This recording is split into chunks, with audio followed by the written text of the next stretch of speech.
Sveiks, Jāni, sveiki visi klausītāji un skatītāji. Nu jau jāsāk dziedāt dziesmiņu, ka katru gadu no jauna Kompenses stikla studijā iekšā nāk. Jā, nu šī jau ir tāda tā kā jau rutīna, patīkama rutīna. Katru gadu jau atkal jāierodās. Jūs darbojaties Latvijā kopš 93. gada un esat vadošā dzīvības apdrošināšanas sabiedrība Latvijā un Baltijas valstīs. Uzņēmuma ikdienā arī plaši tiek atbalstīta darbinieku veselība un kustība. Ko tas nozīmē? Tas nozīmē to, ka mēs tiešām, lai ko mēs darītu, dažādas aktivitātes, mēs cenšamies veidot ap šo te veselīgo, kustīgo dzīvesveidu. Jā? Vai tas ir, teiksim, darbinieku soļošanas izaicinājums, ko mēs 2 reizes gadā īstenojam, vai komandu saliedēšanās pasākumu, kur mēs parasti arī dodamies kaut kur dabā, pārgājienā un tādā veidā saliedējamies. Vai arī dažādi arī šī te labdarības pasākumi, piemēram, Ulūbelē. Jā, mēs dodamies apkopt sunīšus, kas ir svaigā gaisā, kustībā, un tur jau tāds win-win-win. Jā, tu esi palīdzējis, tu esi pavadījis aktīvu laiku dabā un tu esi saliedējies kolektīvas starpā. Tā kā mums ļoti izplatīts šis. Apdrošināšana klasiskā izpratnē ir par brīžiem, kad tev jau ir vajadzīga palīdzība, bet tā kā man ir 2 pamatdarbi, es zinu to, ka varbūt arī citādāk. Vienā man ir iekšā sports apdrošināšanas polisē un otrā nav. Jautājums, cik populāri šobrīd starp uzņēmumiem, kas apdrošina savus darbiniekus, ir iekļaut arī šo atbalstu sportiskām aktivitātēm?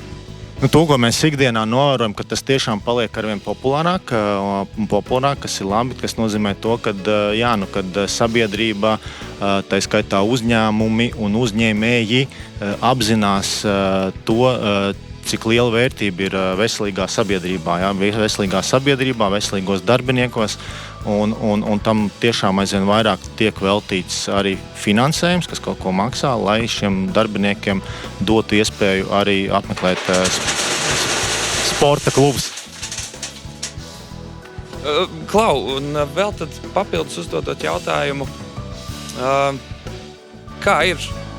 Tu tik tiešām arī redzi, vai ne, to, kāda ir tā realitāte. Ir kaut kāda korelācija starp tiem, kuri sporto, viņi retāk pie tevis vēršas pēc apdrošināšanas pieprasījumiem, vai kā tur tas īsti strādā?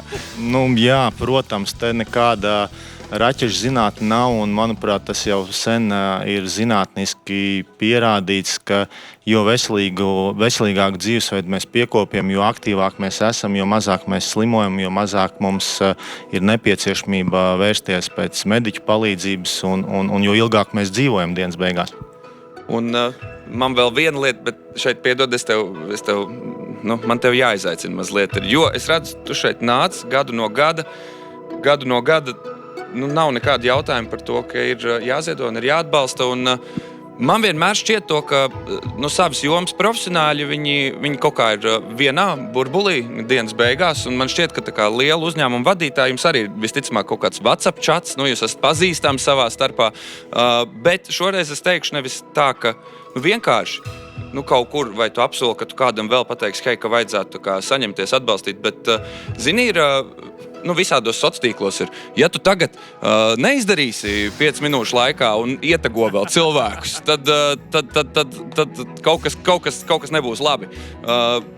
Kāds būtu tavs uzsauciens uzņēmējiem, kādēļ ir jāatbalsta šajā gadījumā konkrēti bērnu, jauniešu neiroloģiskiem kustību traucējumiem? Un, zini kā, es neesmu uzņēmējs, tāpēc es nevaru teikt, kādi ir tie pareizie vārdi, lai paskubinātu.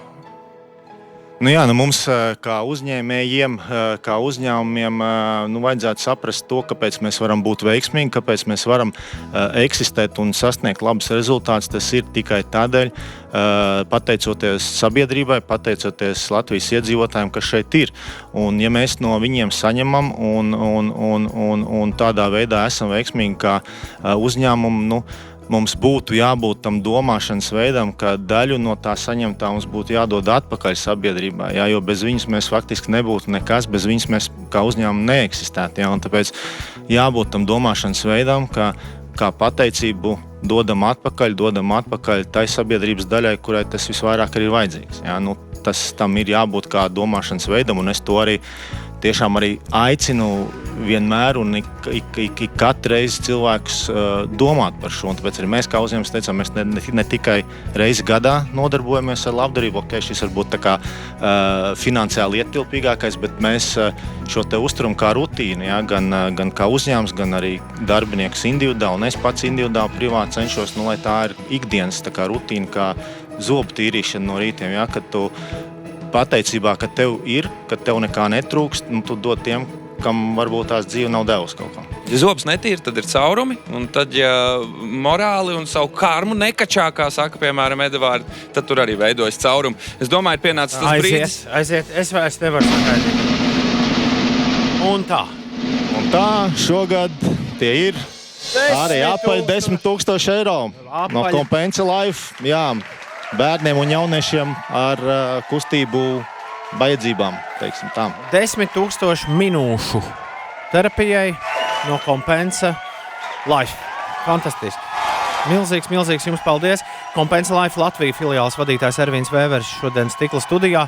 Kā vienmēr mums ir tie 10,000 arī jāiereģistrē mūsu mūzikas sistēmā kopā ar kādu dziesmu spēlēsim. Jā, arī tā ir kļuvusi jau par tādu kā rutīnu, kā jau katru gadu, es tagad jau varu teikt, mēs dziesmas izvēli uzticam saviem darbiniekiem, un labā ziņa ir tā, ka mūsu darbiniekiem tiešām ir laba gauma dziesmu izvēlēt, tā vismaz man pašam šķiet, jo šogad tā ir sanācis, kad esam izvēlējušies dziesmu, ko izpilda mūziķu apvienība Tev tuvumā, un šogad tā būs dziesma Gaismiņ teici man pa priekšu. Un, jā, arī man personīgi šī dziesma ļoti patīk. Viņa ir ļoti tāda emocionāli iederīga, smeldzīga šim te gan Ziemassvētku laikam, gan ziedošanas laikam. Un dziesmas vārdos faktiski arī ir iekodēta tāda tā kā cerība uz laimi, uz izdošanos, uz labāku dzīvi, teiksim tā.